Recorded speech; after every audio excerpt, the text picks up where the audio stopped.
going on, you guys? I'd like to welcome you guys to the channel. It's your boy Big Dog back with another one-take review.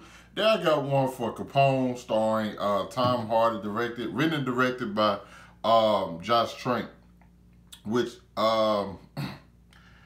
this movie definitely wasn't what I expected it to be. From the trailers, I think you can tell it wasn't going to be like this big gangster epic, but yeah, this just basically details the last year of Al Capone's life, the notorious gangster Al Capone's life, which he was suffering from dementia, and it was bad. Okay, it was really, really bad. Like, to the point where when you watching this, you just can't help but like kind of, you really feel for the guy, because it's like this is not any way to live. Because at this point, you kind of, it doesn't even seem like you're living anymore. It kind of feel like you're suffering in a way. So you're watching this and you just like going through his life, and you seeing like everybody around him, how they have to deal with him. This guy who's had this substantial standing in, like, you know, in this business and or whatever. And it just kind of not crumbles, but just like, hey, it's just fading away, and he's not the same person anymore, and that's scary. Not only that, the feds are still after him for some stuff. They're trying to like uncover some stuff. They got wiretaps in his home, so it's just all really, really crazy. And Tom Hardy plays this role to perfection, to the point where you just kind of still like, bro, it's like, granted, you have to give credit to the makeup crew, because they also made him look very, very sick. The way his eyes was like literally bloodshot red, and like the way he just moved, and it's just, to me, it's more of a psychological, more rather than being a biopic, it's more like of a psychological thing. Psychological, like, not thriller, but, you know, like a psychological film, because you see the things that he's seeing that aren't really there. He's just having dreams, and like there's times where he just kind of use the bathroom on himself. It's just so much going on, and the people around him are just kind of like, damn. But they never get to the point where they just like, man, I'm tired of being around this guy. They're just like, ah, this was our guy, and we gonna ride it out with him to the end, you know, no matter how unhinged he may seem or is. And I think that was good. But the biggest flaw in the film, to me, I think, is the fact that everybody expects you to know everything about this guy, and y'all don't. Like, I'm not a history guy. History is not my thing, you know what I'm saying? I'm not the person who goes back and just sees everything that happened. That's one of my, I don't want to say flaws, it's just not something I enjoy.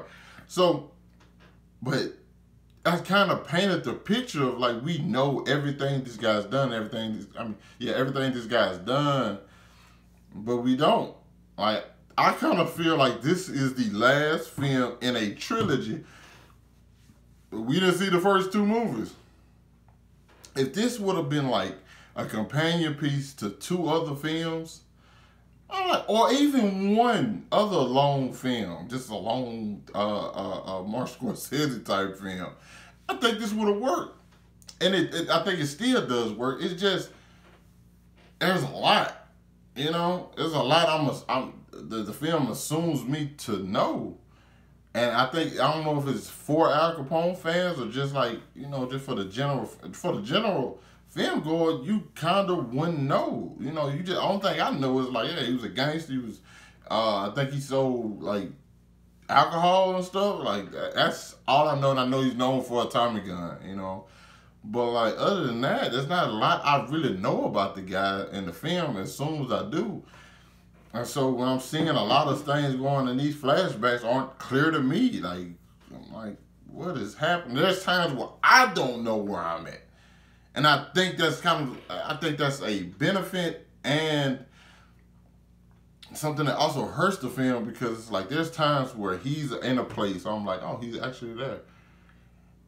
No, he's not. And then it goes into something else, and I'm like, oh no, this is him like spazzing out.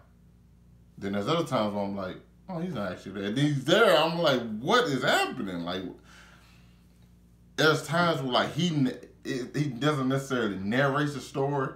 It's just you kind of seeing things through his eyes, and which for someone who has dementia, it's not the best person's eyes to be looking at things through, because you don't know what's going on at the time. And then when you get brought back, you like, what actually happened and what didn't. So it's kind of weird to me. Overall, I still think I enjoyed it.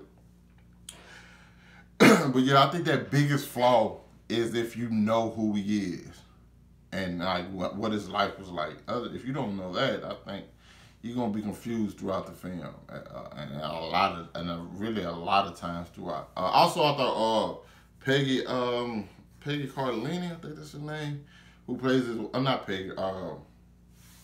Jesus Christ. Linda Cardellini. I almost grabbed my phone for it.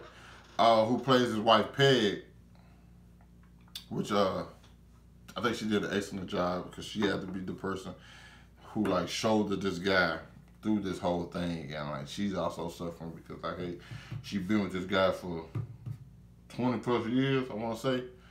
It's like, it's kind of crazy to see, because you seeing all of this and your life has been one way, and like now it's like it's not that at all. So, but overall, I think the film's still pretty good. I think you guys should check it out. Especially if you're an Al Capone fan, I think you'll get more out of it than like the regular, the casual movie fan. But I'm giving the film a B-. Yeah, somehow I'm still, because like I was still glued to it. Nonetheless, even without everything going on, and I was sleepy when I started the film, and I happened to like stay up throughout, because I was like really interested in what was going on, even though sometimes I think I was confused. But like I said, you guys let me know what you thought about it down in the comments. Hit that like button, subscribe to my channel. Hope you guys staying safe out there. I'll catch up with you guys next time. Peace.